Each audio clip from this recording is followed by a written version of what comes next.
मैंने खुद से एक सवाल पूछा, अगर दुनिया खत्म होने से पहले तुम्हारे सामने सिर्फ 3 ऑप्शंस रखे जाएं, तो तुम क्या चुनोगे? पहला, अनलिमिटेड फूड और ड्रिंक्स। दूसरा, एक गोल्डन डेजर्ट ईगल जिसके साथ अनलिमिटेड मैगजीन हो। तीसरा, हेयर जेल की एक बोतल जिसे लगाते ही तुम दुनिया के सबसे स्मार्ट इंसान लगने लगो। मुझे पहले से पता था कि ठीक 3 घंटे बाद एक्सट्रीम कोल्ड अपोकलिप्स आने वाला है। इंसानों के जीने की कंडीशंस लगातार खराब होती जाएंगी, ज़ॉम्बी वायरस भी जल्द ही फैलने वाला है और दुनिया का पूरा ऑर्डर और रूल्स धीरे धीरे टूटने लगेंगे। अपोकलिप्स में सबसे बड़ी प्रॉब्लम हमेशा फूड शॉर्टेज होती है, इसलिए मैंने बिना एक पल गंवाए पहला ऑप्शन चुन लिया। Selection successful. होस्ट को अनलिमिटेड फूड एबिलिटी मिल चुकी है। मेरे दिल की धड़कन तेज हो गई। मैंने मन ही मन कहा, मुझे थोड़ा आइस वाली एक कोक चाहिए, बहुत प्यास लगी है। अगले ही पल एक बर्फ जैसी ठंडी कोक मेरे हाथ में आ गई। मैं एक्साइटमेंट रोक ही नहीं पाया। ये सच में काम कर रहा है। कमाल हो गया। अपोकलिप्स आने ही वाला है। अब सर्वाइवल के रूल्स भी बदलने वाले हैं। वो मुश्किल जिंदगी अब मुझे नहीं जीनी पड़ेगी। अब जीने का तरीका बदलने का समय आ गया है। आज से मैं बीफ नहीं खाऊंगा। सिस्टम, मुझे 10 बीफ स्क्यूअर्स दे दो। मैं आराम से बीफ स्क्यूअर्स खा ही रहा था कि तभी मेरी गर्लफ्रेंड का मैसेज आया। मेरा post graduate entrance exam clear हो गया है। अब कुछ बातें साफ कर देनी चाहिए। चलो ब्रेकअप कर लेते हैं। तुम्हें समझना चाहिए कि अब हम दोनों एक ही दुनिया के लोग नहीं रहे। तुम सिर्फ 3000 रुपए महीने की सैलरी वाले एक वर्कर हो और मैं अब पोस्ट ग्रेजुएट बन चुकी हूँ। मेरा फ्यूचर बहुत बेहतर होगा। मुझे पता है कि मैं तुम्हारे साथ थोड़ा क्रूअल हो रही हूँ। पिछले कुछ सालों तक मेरी पढ़ाई का पूरा खर्च तुमने उठाया, लेकिन मैंने भी अपनी जिंदगी के कई साल दिए हैं।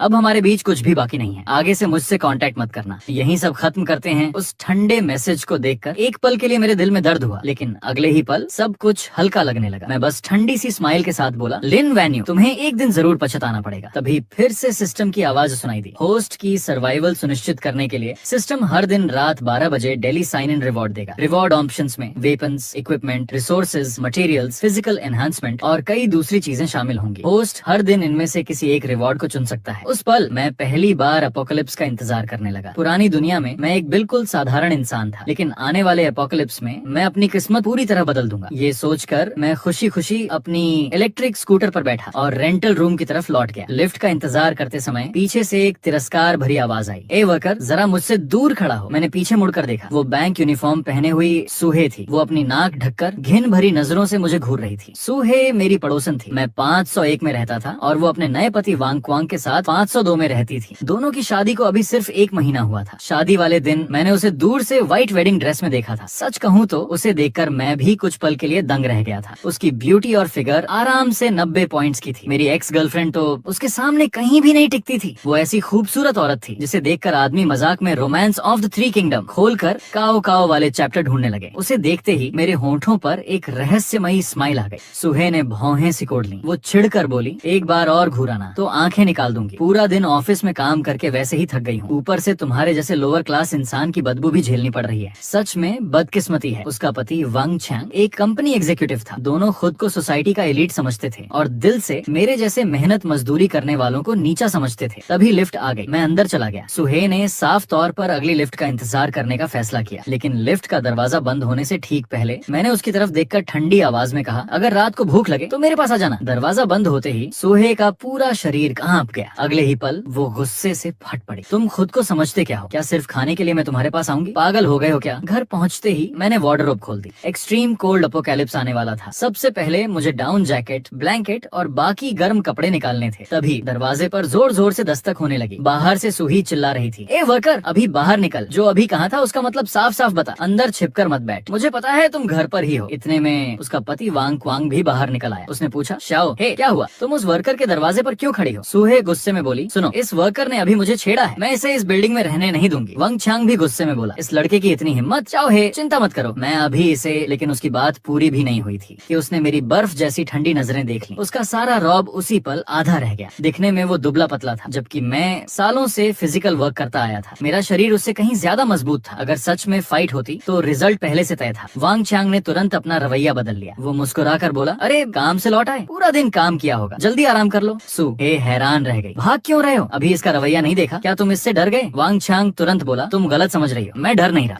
हम सोसाइटी के एलीट फैमिली हैं, हमारी लाइफ खुशहाल है। इसके जैसे लोअर क्लास लोग तो बस हमसे जलते हैं। याद रखना, happy people should step back principle. जब हम खुशहाल हैं तो ऐसे लोगों के सामने एक कदम पीछे हट जाना ही बेहतर होता है। मैंने अपनी जरूरत का सारा बैकअप सामान निकाल लिया, फिर दरवाजे और खिड़कियां अच्छी तरह बंद कर दी और चुपचाप अपोकलिप्स के आने का इंतजार करने लगा। रात होते होते गर्मी से भरी हवा में अचानक ठंडी लहर घुल गई। धीरे धीरे आसमान से रुई जैसी बर्फ गिरने लगी। लगी। फिर देखते ही देखते स्नोफॉल पागलों की तरह बरसने लगी। सिर्फ आधे घंटे में टेम्परेचर 30 डिग्री सेल्सियस से सीधे 0 डिग्री सेल्सियस पर आ गया और लगातार नीचे गिरता ही जा रहा था। उसी समय मैं खुशी से मुस्कुरा उठा। रात के 12 बज चुके थे। Today's on sign and reward options. पहला, स्पेशल मटेरियल से बने 10,000 थर्मल सूट्स जो -100 डिग्री सेल्सियस तक की ठंड झेल सकते हैं। दूसरा, यूनिवर्सल वायरलेस बैटरी पैक जो हर इलेक्ट्रॉनिक डिवाइस के साथ कंपैटिबल है। तीसरा, 10,000 टेराबाइट कैपेसिटी वाला USB ड्राइव जिसमें दुनिया की सारी मूवीज, टीवी शोज और तुम्हारी मनचाही कंटेंट मौजूद है। चौथा, जांग रीजन का ऐसा हामी मेलन जिसे खाने से डायबिटीज हो जाती है। मैंने कुछ देर सोचा और पहला ऑप्शन चुन लिया। टेम्परेचर बहुत तेजी से गिर रहा था। इस समय सबसे जरूरी चीज वार्म क्लोथ्स ही थे। फिर मैं खुद ही हंस पड़ा। वैसे क्या सिस्टम मजाक कर रहा है? लगातार 2 दिन से आखिरी ऑप्शन इतना अजीब क्यों होता है? सिलेक्शन करते ही मेरे हाथ में एक ब्लैक थर्मल सूट आ गया। उसका फैब्रिक बहुत अलग था। उसमें कॉटन जैसी कंफर्ट भी थी और कश्मीरी जैसी सॉफ्टनेस भी। उसे पहनते ही मेरी आंखें चमक उठी। ये सूट सिर्फ ठंड से बचाता ही नहीं था बल्कि खुद हीट भी जनरेट करता था। यहाँ तक कि चेहरा, हाथ और पैर भी बिल्कुल ठंडे नहीं लग रहे थे। पूरा शरीर ऐसा महसूस कर रहा था जैसे बाहर स्प्रिंग सीजन चल रहा। अब फूड और वार्मथ दोनों प्रॉब्लम्स पूरी तरह सॉल्व हो चुकी थी। मैं आराम से विंडो के पास बैठ गया। बाहर गिरती बर्फ पूरे शहर को चांदी जैसी सफेद चादर में बदल चुकी थी। अचानक नीचे से एक दर्दनाक चीख सुनाई दी। मैं तुरंत विंडो के पास गया, लेकिन जो देखा उसे देखकर मैं दंग रह गया। एक युवक के चेहरे पर गहरी दरार पड़ चुकी थी। उसके शरीर की जितनी भी स्किन बाहर दिखाई दे रही थी सब पर वैसी ही दरारें फैल चुकी थी। आसपास के लोग घबराकर भागने लगे। लेकिन आधे मिनट से भी कम समय में वो युवक आंखें फाड़कर जमीन पर गिर पड़ा और वहीं उसकी मौत हो गई। लेकिन ये सिर्फ एक मामला नहीं था। बहुत जल्द और भी लोगों के शरीर पर वैसी ही दरारें दिखाई देने लगी। पूरा रेसिडेंशियल कॉम्प्लेक्स अराजकता में डूब गया। मैंने ध्यान से उन लोगों को देखा जिनके शरीर पर दरारें निकली थीं। अभी कुछ देर पहले वो सभी बाहर स्नो में खेल रहे थे। क्या इस स्नो में जहर है? स्नो को छूने के 5 मिनट के अंदर शरीर पर दरारें निकल आती थी और आधे मिनट में मौत हो जाती थी। बस एक बात अभी साफ नहीं थी, क्या स्नो का ये पॉइजन दूसरों में भी फैल सकता है? मैंने गहरी सांस ली। हाँ, ये डिजास्टर सच में खतरनाक है। इतनी ही देर में नीचे 10 से ज्यादा लोग मर चुके थे। मैंने तुरंत फोन निकाला। पॉइजन स्नो जैसे कीवर्ड तेजी से ट्रेंडिंग सर्च बन चुके थे। रेजिडेंशियल ग्रुप चैट भी पूरी तरह बिखर चुका था। कोई है, मेरे बच्चे को बचा लो। इस दुनिया को आखिर हुआ क्या है? कुछ लोग अभी भी उम्मीद लगाए बैठे थे। बाहर की डिजास्टर बस थोड़े समय की है, हमें जरूर बचा लिया जाएगा। वहीं कुछ लोग हकीकत समझ चुके थे। किसके पास मिनरल वाटर और फूड है, मैं जितनी कीमत मांगो दूंगा। समझदार लोग महसूस कर चुके थे कि ये कोई ऐसी डिजास्टर नहीं थी जो आसानी से खत्म हो जाए। स्नोफॉल को सिर्फ 1 घंटा हुआ था, लेकिन स्नो की मोटाई आधे मीटर तक पहुंच चुकी थी और रुकने का कोई नाम नहीं ले रही थी। मैंने एक बार फिर डोर्स और विंडोज चेक किए, ये पक्का करने के बाद कि अंदर स्नो नहीं आ सकती। मैं निश्चिंत होकर सो गया। अगली सुबह ठीक 8 बजे मेरी आंख खुली। मैं विंडो के पास गया और बाहर का नजारा देखकर हैरान रह गया। कल जिन लोगों को मैंने देखा था वो अब पूरी तरह स्नो के नीचे दब चुके थे। स्नो की ऊंचाई पहली मंजिल से भी ऊपर पहुंच चुकी थी और टेम्परेचर -30 डिग्री सेल्सियस तक गिर चुका था। बस एक ही राहत की बात थी, फिलहाल स्नोफॉल रुक चुकी थी। लेकिन अगली बार कब शुरू होगी कोई नहीं जानता था। मैंने रूम की फैसिलिटीज चेक की। जैसा मैंने पहले ही सोचा था, वाटर, इलेक्ट्रिसिटी और गैस सप्लाई तीनों पूरी तरह बंद हो चुके थे। सिर्फ ये एक्सट्रीम कोल्ड ही काफी डरावनी नहीं थी, अब इलेक्ट्रिसिटी भी चली गई थी। ऐसी कड़ाके की ठंड में लोग सिर्फ अपने डाउन जैकेट के सहारे किसी तरह जिंदा रहने की कोशिश कर सकते थे। लेकिन कितने लोग इतनी ठंड सह पाएंगे? शायद आज ही काफी लोग ठंड से मर जाएंगे। लेकिन मुझे बिल्कुल भी घबराहट नहीं थी। मैं आराम से घर के अंदर हॉट पॉट खा रहा था, साथ में गर्म चाय पीते हुए रेजिडेंशियल ग्रुप के मैसेजेस भी देख रहा था। पूरी रात की तकलीफ झेलने के बाद ग्रुप पहले से काफी शांत हो चुका था। पता नहीं लोग स्नो पॉइजन का शिकार हो गए थे या किसी और वजह से अब वहाँ सिर्फ इक्का दुक्का हेल्प मैसेजेस ही दिखाई दे रहे थे, लेकिन उन्हें रिप्लाई करने वाला कोई नहीं था। पूरा दिन मैं घर से बाहर नहीं निकला। रात के ठीक 12 बजे फिर से डेली साइन इन का समय आ गया। Today's sign in reward options. पहला, एक गोल्डन डेजर्ट ईगल जिसके साथ अनलिमिटेड मैगजीन। दूसरा, स्ट्रेंथ लेवल में 5 लेवल्स का अपग्रेड। तीसरा, अपोकलिप्स स्लेड जो बर्फ पर बिना किसी रुकावट के आसानी से चल सकती है। चौथा, ऐसी कार्बोनेटेड ड्रिंक की एक कैन जिसे पीते ही इंसान को लगातार हिचकियां आती रहे। चौथा ऑप्शन आज भी उतना ही अजीब था। सच कहूँ तो मेरा मन गोल्डन डेजर्ट ईगल लेने का था, लेकिन आखिर में मैंने दूसरा ऑप्शन चुन लिया। इस बार के रिवॉर्ड्स देखकर मुझे एक बात समझ आ गई, लगता है रिवॉर्ड्स दोबारा भी आ सकते हैं। तो फिर जल्दी करने की जरूरत नहीं थी। अगली बार डेजर्ट ईगल फिर दिखाई देगी तब उसे चुन लूंगा। हाँ, ये स्ट्रेंथ अपग्रेड वाला रिवॉर्ड काफी साईफाई जैसा लग रहा था। Selection successful. अचानक मेरे पूरे शरीर में एक जबरदस्त ताकत दौड़ गई। मैंने सामने रखी सॉलिड वुड डाइनिंग टेबल पर जोर से मुक्का मारा। धड़ाम, टेबल का कोना उसी पल चकनाचूर हो गया। मैं बेहद संतुष्ट था। स्ट्रेंथ बढ़ने का असर सिर्फ ताकत पर नहीं बल्कि पूरे शरीर पर पड़ा था। इतनी जोर से मुक्का मारने के बाद भी मेरे हाथ में जरा भी दर्द नहीं हुआ। इसके बाद और 3 दिन बीत गए। मैं अब भी घर से बाहर नहीं निकला। बाहर कभी स्नोफॉल होती तो कभी रुक जाती। स्नो इतनी बढ़ चुकी थी कि लगभग मेरी विंडो तक पहुंच गई थी। आखिरकार जिस रिवॉर्ड का मैं इतने दिनों से इंतजार कर रहा था वो फिर से सामने आ गया, गोल्डन डेजर्ट ईगल। इतना ही नहीं, इस बार उसके साथ नेवर मिस टैलेंट स्किल भी मिला था। तीसरे साइन इन रिवॉर्ड में मैंने कांस्टेंट टेम्परेचर फर्नेस चुना। उसका आकार लोटस फ्लावर जैसा था, सिर्फ हथेली जितना छोटा, और उसमें से हल्की नीली रोशनी निकल रही थी।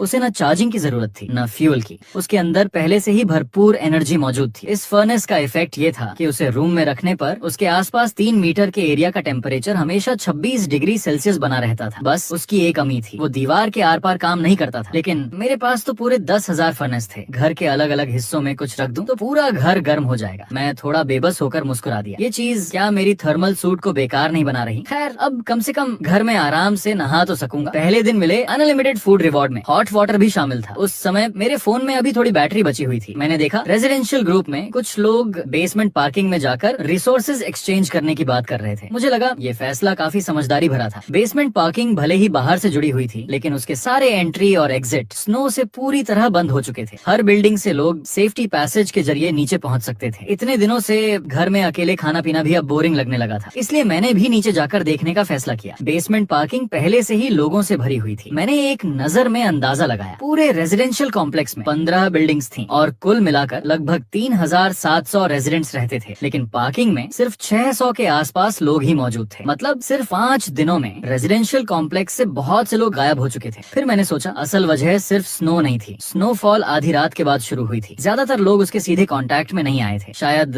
कई फैमिलीज के पास अभी भी फूड स्टॉक बचा हुआ था, इसलिए उन्हें अभी एक्सचेंज करने की जरूरत नहीं पड़ी। हर तरफ आवाजें गूंज रही थी। फोन के बदले मिनरल वाटर, सिगरेट्स के बदले इंस्टेंट नूडल्स, चिकन लेग के बदले फीवर मेडिसिन। ज्यादातर लोग फूड और वाटर एक्सचेंज कर रहे थे, जबकि कुछ लोग अपने बीमार फैमिली मेंबर्स के लिए मेडिसिन ढूंढ रहे थे। टेम्परेचर अचानक गिरने की वजह से बहुत से लोगों को कोल्ड हो गया था। हालांकि मिनरल वाटर की बॉटल्स लगभग जम चुकी थी, लेकिन उन्हें थोड़ा पिघलाकर अब भी पिया जा सकता था। तभी मेरी नजर वांग क्वांग और सूहे पर पड़ी। उनके सामने गोल्ड और सिल्वर ज्वेलरी रखी हुई थी, लगता था जिंदा रहने के लिए। सूहे अपना वेडिंग ज्वेलरी तक बेचने को तैयार हो गई थी। लेकिन अपोकैलिप्स शुरू हुए कई दिन बीत चुके थे। अब हर कोई समझ चुका था कि गोल्ड और ज्वेलरी की कोई वैल्यू नहीं बची। पुरानी दुनिया में बिना पैसे एक कदम चलना मुश्किल था, लेकिन अब पैसा हो या ना हो किसी को कोई फर्क नहीं पड़ता था। सूही ने ऊपर देखा तो मैं मुस्कुराता हुआ दिखाई दिया। उसी पल उसे लिफ्ट वाली मेरी बात याद आ गई। अगर भूख लगे तो रात को मेरे पास आ जाना। उसके मन में अचानक एक ख्याल आया, क्या इसे पहले से पता था कि इतनी स्नोफॉल होने वाली है? मैं उनके पास नहीं गया, बस आगे बढ़कर इधर उधर देखने लगा। तभी मेरी नजर एक ऐसी औरत पर पड़ी जिसकी ब्यूटी और फिगर सूही से जरा भी कम नहीं थी। मेरी आंखें चमक उठी। वो अकेली एक कोने में सिकुड़ कर बैठी थी। उसके सामने लग्जरी ब्रांड बैग्स, कॉस्मेटिक्स और दूसरे महंगे आइटम्स रखे थे, लेकिन सूहे की तरह उन्हें खरीदने वाला भी कोई नहीं था। मैं लोगों की बातें सुनते हुए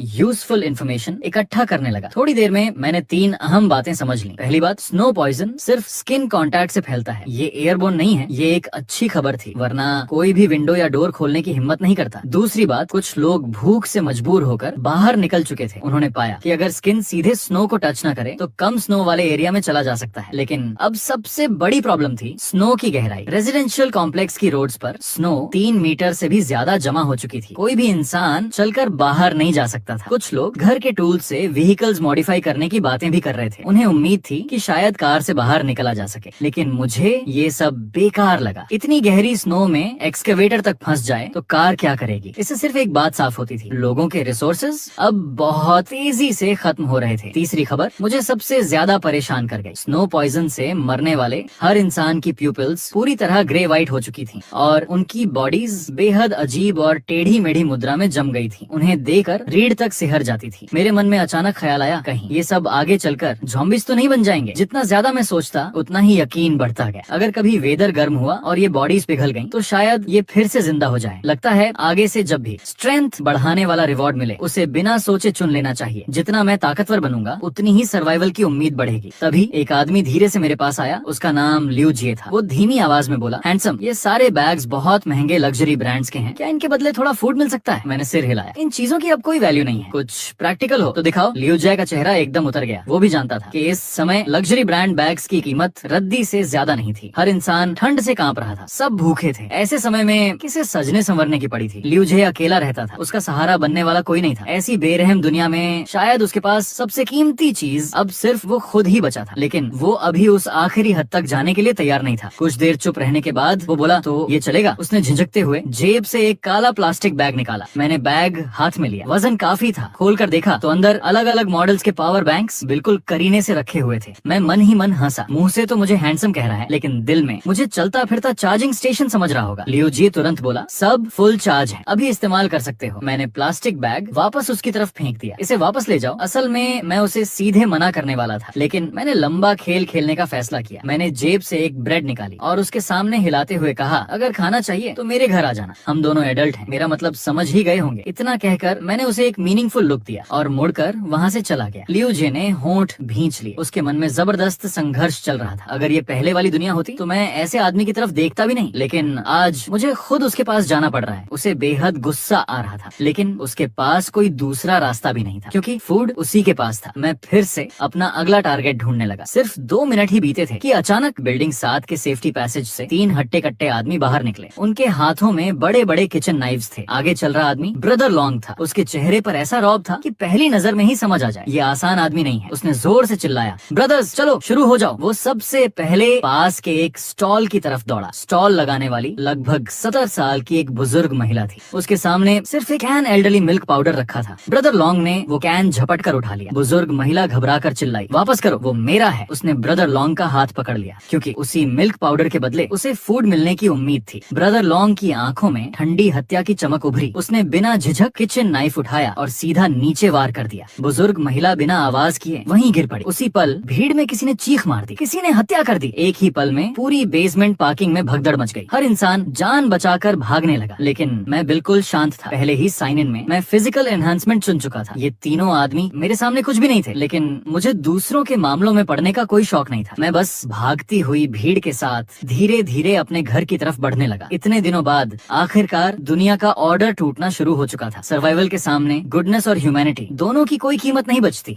आज असली केओस की शुरुआत थी। ब्रदर लॉन्ग फिर दहाड़ा, क्या देख रहे हो, लूटते रहो। उसकी बात सुनकर उसके दोनों साथी भी हिम्मत जुटाकर नाइव्स लहराते हुए चारों तरफ लूटपाट करने लगे। उधर लियू जे भी जान बचाकर पूरी ताकत से अपने घर की तरफ भागा। घबराहट में वो जमीन पर गिरे अपने लग्जरी ब्रांड बैग्स तक उठाना भूल गया। उसे ये भी पता नहीं चला कि भागते समय उसका आईडी कार्ड भी वहीं गिर गया था। वांग क्वांग ने सूहे का हाथ पकड़कर पूरी ताकत से भागना शुरू कर दिया, लेकिन आराम की जिंदगी जीने वाले ये दोनों ज्यादा दूर नहीं भाग पाए। भीड़ के धक्कों से दोनों जमीन पर गिर पड़े। सूहे डर के मारे इतनी बुरी तरह कांप रही थी कि खड़ी तक नहीं हो पा रही थी। वांग क्वांग घबराकर बोला, जल्दी उठो। उसने उसे उठाने की कोशिश की, लेकिन वो खुद भी कई दिनों की भूख से इतना कमजोर हो चुका था कि उसमें ताकत ही नहीं बची थी। तभी उसने देखा कि ब्रदर लॉन्ग हाथ में नाइफ लेकर उनकी तरफ दौड़ रहा है। वांग छंग घबराकर चिल्लाया, पत्नी तुम यहीं रुको, मैं किसी को हेल्प के लिए बुलाकर लाता हूँ। इतना कहकर उसने सूहे का हाथ छोड़ दिया और बिना एक बार पीछे देखे भाग गया। सूहे वहीं जड़ होकर रह गई। उसने कभी सपने में भी नहीं सोचा था कि उसका नया नवेला पति मुसीबत आते ही उसे अकेला छोड़कर भाग जाएगा। जैसे जैसे ब्रदर लॉन्ग उसके करीब आता गया, सूहे डर के मारे रोने लगी। मैं सीधे उसके पास गया और एक हाथ से उसे उठाकर खड़ा कर दिया। आखिर ये मेरा टारगेट थी, इसे मैं ऐसे कैसे मरने देता। मेरे हाथ की मजबूत पकड़ महसूस करते ही सूही ने ऊपर देखा। जब उसने पाया कि मैं हूँ तो उसके दिल में अजीब सी हलचल उठी। उधर ब्रदर लॉन्ग और उसके साथी अब भी पागलों की तरह हमला कर रहे थे। जब तक पार्किंग में मौजूद सारे लोग भाग नहीं गए, तब तक उन्होंने हमला बंद नहीं किया। इसके बाद दोनों छोटे गुंडे चारों तरफ घूमकर सामान लूटने लगे। कुछ ही देर में उन्होंने काफी फूड इकट्ठा कर लिया। उनकी प्लान बहुत सीधी थी, अचानक नीचे आओ, नाइफ दिखाकर सबको डरा दो। लोग जान बचाने के लिए भागेंगे तो अपने स्टॉल का सामान समेटने का मौका ही नहीं मिलेगा, और जो कुछ भी बच जाएगा सब उनका हो जाएगा। यही अपोकैलिप्स की ह्यूमैनिटी थी। हर इंसान घायल होने से डरता था, इसलिए कोई भी विरोध करने की हिम्मत नहीं जुटा पाया। सिर्फ 3 लोगों ने सैकड़ों लोगों को डराकर भगा दिया। ब्रदर लॉन्ग ने हिसाब लगाया, आज लूटा हुआ फूड कुछ दिनों तक तो चल जाएगा, लेकिन उसके बाद बड़ी प्रॉब्लम होगी। आज के बाद शायद कोई भी नीचे एक्सचेंज करने नहीं आएगा। अगर आगे फूड चाहिए होगा तो लोगों के घरों के डोर्स तोड़ने पड़ेंगे। तभी उसका एक साथी दौड़ता हुआ आया। उसके हाथ में एक आईडी कार्ड था। बॉस, एक बढ़िया चीज मिली है। ब्रदर लॉन्ग ने कार्ड लेकर देखा, फिर मुस्कुराया, ओह ये तो किसी खूबसूरत औरत का आईडी कार्ड है। आईडी फोटो कभी झूठ नहीं बोलती। इसका नाम लियू जे है। कमाल की ब्यूटी है, बस अफसोस पता नहीं किस बिल्डिंग और किस फ्लैट में रहती है। एक छोटा गुंडा हंसते हुए बोला, बॉस अगर ये मिल गई तो मुझे भी थोड़ा मौका मिलेगा ना। ब्रदर लॉन्ग हंस पड़ा, चिंता मत कर, मैं अपने ब्रदर्स के साथ कभी कंजूसी नहीं करता, लेकिन अभी नहीं, पहले ये फूड वापस ले चलते हैं। मैं सूहे को साथ लेकर वापस आया। सबसे पहले सेफ्टी पासेज का डोर अच्छी तरह ब्लॉक किया। फिर हम बिल्डिंग 5 की तीसरी मंजिल पर पहुंचे। अपने फ्लैट के सामने पहुंचते ही सुहेज जैसे होश में आए। उसने झटके से मेरा हाथ छुड़ा दिया और सीधे अपने घर के डोर पर जाकर